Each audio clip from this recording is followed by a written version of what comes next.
Hello friends, இன்றைக்கி நம்ம என்ன வீடியோ பார்க்குறோன்னா டொமேட்டோ ரைஸ் எப்படி பண்ணுறதுன்னு பார்க்கலாம் வாங்க. இது வந்து நான் வீட்டிலையே நானே செஞ்சது. பால் வடிகட்டி அந்த ஏடில் செஞ்சேன். ஸோ இந்த வீடியோ வேணும்னா நான் போடுறேன் எப்படி செய்கிறதுன்னுட்டு. தக்காளி வந்து ஒரு 6 பழம் எடுத்துக்கிட்டேன். அப்புறம் மீல் மேக்கர் ஊற வச்சிட்டேன்.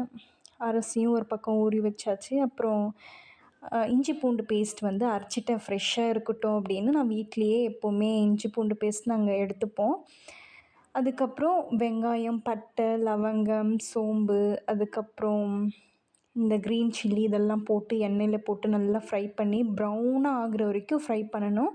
அதுக்கப்புறம் நம்ம அறுத்து வச்ச தக்காளியை ஆட் பண்ணி அதை நல்லா ரோஸ்ட் பண்ணணும். ஆயில்லே வந்து நம்ம நல்லா ரோஸ்ட் பண்ணால் அது வந்து பேஸ்ட் மாதிரி ஆகிடும். அப்போது தான் நம்ம மீல் மேக்கர் அது போட்டு ஆட் பண்ணணும்.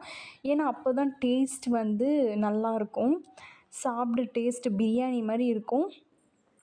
நீங்களும் ட்ரை பண்ண இந்த மாதிரி ட்ரை பண்ணுங்கள். இந்த ரெசிபி வந்து நாங்கள் பண்ணுறது வந்து லைக் கொஞ்சம் பிரியாணி டேஸ்ட்டில் இருக்கும். நீங்களும் இதே மாதிரி ட்ரை பண்ணுங்கள். ட்ரை பண்ணிவிட்டு உங்களுக்கு எப்படி வந்திருக்குன்னு சொல்லிட்டு கமெண்ட் பண்ணுங்கள்.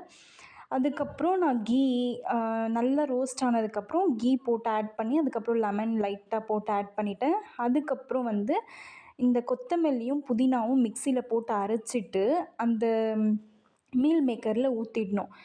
அதில் மிக்ஸ் பண்ணி நல்லா கொதித்ததுக்கப்புறம் டேஸ்ட்டே வேறு மாதிரி இருக்கும். இது வந்து வெஜிடபிள் ரைஸு, இது தக்காளி சாதம் மாதிரி இருக்காது. ஃபுல்லாக பிரியாணி மாதிரியே இருக்கும்.